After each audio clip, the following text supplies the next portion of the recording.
Class 10th इस question में देखिए ये आपको बहुपद दिया गया है और शून्य किसका अल्फा बीटा है। हमें alpha plus beta minus alpha beta की वैल्यू पता करनी है। ठीक है, तो पहला काम क्या करेंगे, बहुपद जो दिया गया है यहाँ से ए बी सी का मान निकालेंगे। तो यक्स स्क्वायर का गुणांक जो होता है वह ए होता है, यानी यहाँ से ए की वैल्यू क्या हो जाएगी 1। यक्स स्क्वायर का गुणांक 1 है तो ए की वैल्यू 1 हो जाएगी। यक्स का गुणांक जो था वो बी होता है तो बी की वैल्यू क्या हो जाएगी -4√3। और जो अचर पद होता है वो सी होता है तो सी क्या हो जाएगा मेरा 3।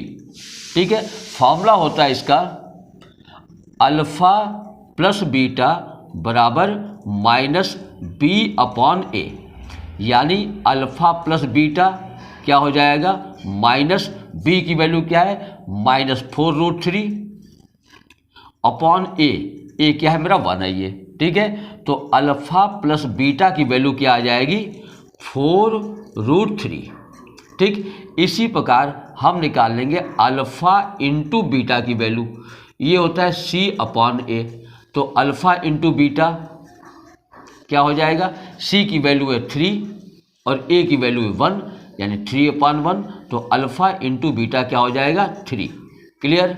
अब हमें एक मान किसका निकालना है alpha plus beta minus alpha beta, हमें इसकी वैल्यू निकालनी है। वैल्यू को पुटअप कर देंगे, अल्फा प्लस बीटा कितना आया 4√3 तो ये हो जाएगा 4√3 माइनस अल्फा बीटा 3 ये हो जाएगा 3। तो ये इसकी वैल्यू हो जाएगी alpha plus beta minus alpha beta की।